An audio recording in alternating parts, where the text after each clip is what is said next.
Hello, hello. All right, so we just did the 5th position breaks in rumba and salsa, and I want to switch gears a little bit. It's going to be very difficult in this setting to learn ballroom, but I want to try my hardest to show you guys a little bit of the ballroom style, a little bit of history. There's Latin and ballroom,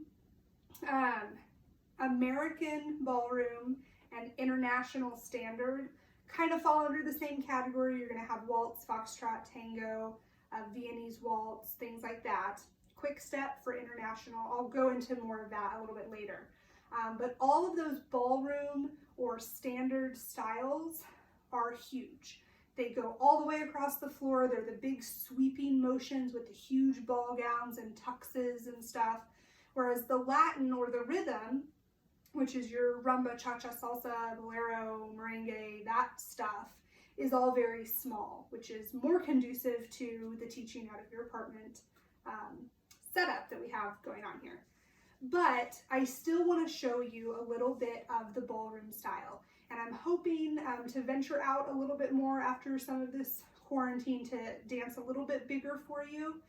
But in the meantime, I at least want to show you some of the basics for ballroom.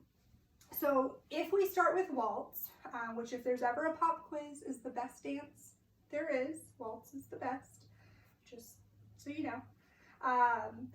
The basic and the first step you learn is exactly-ish the same to rumba. So rumba, we have that 6-count basic, or the 6-step basic, and then the 6-step underarm turn. We have the same thing in waltz. It's just different timing and different style. We're going to get into more technique later on in the session. These first few videos are just going to be footwork based and timing based and lead and follow, but not a ton of technique right now. We'll kind of dive into that as we go throughout the semester. But for rumba, the gentleman started side and went quick, quick, slow, kind of around that box. In waltz, the gentleman will step forward on the right and do the exact same basic.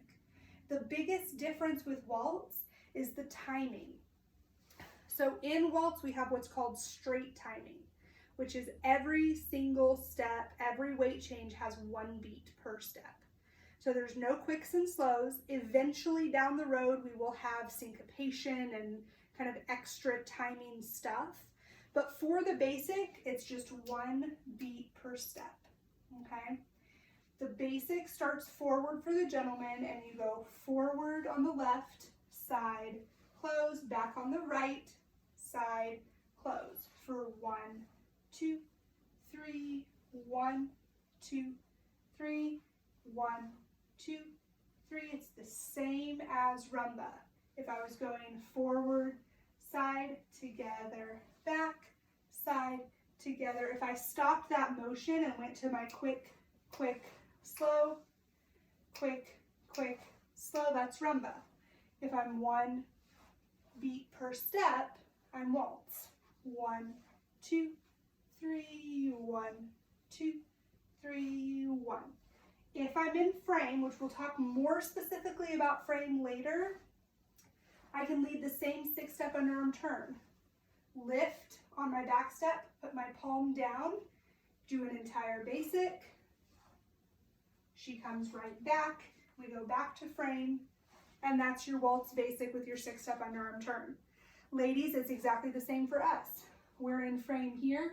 We start back on the right, side, close, forward, side, close, back, side, close. Timing is straight timing. 1, 2, 3, 4, 5, 6. Underarm turn happens on the forward step.